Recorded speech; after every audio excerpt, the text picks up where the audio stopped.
Gaji dulu dan gaji sekarang. Dulu gaji RM1,500 aja. Sekarang gaji cecah RM10,000. Bagi wanita yang bekerja pula, dulu beli handbag RM50 je. Sekarang handbag branded riban.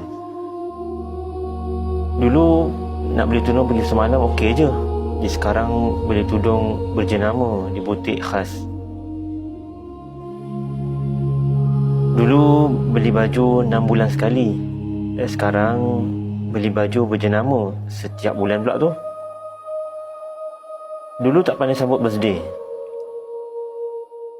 Sekarang sambut birthday di restoran mahal. Dulu tak pandai healing. Sekarang healing me time setiap bulan. Dulu boleh pakai kereta Myvi. Sekarang nak pakai kereta yang mewah.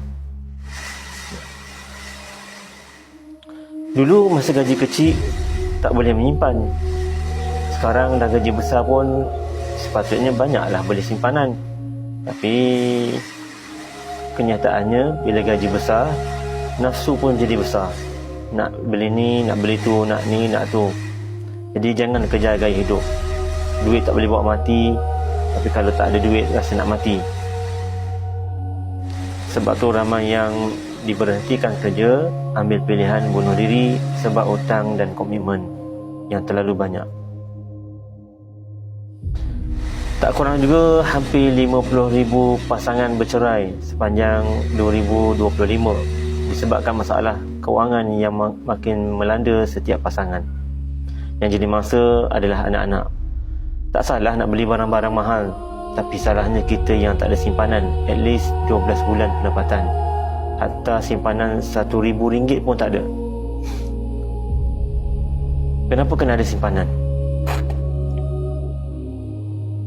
Sebab tak ada jaminan kita boleh kerja selama-lamanya.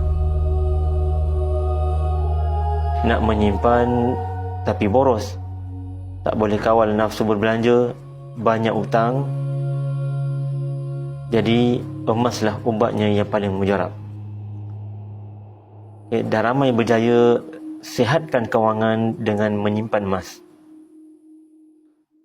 Nak saya bantu mulakan tabungan emas serendah RM100 melalui akaun emas GAP Gold Accumulation Program di Public Gold. Anda boleh rujuk link di bio atau rujuk pin video 5 langkah mudah daftar akaun secara percuma. Saya bimbing sebaiknya. InsyaAllah.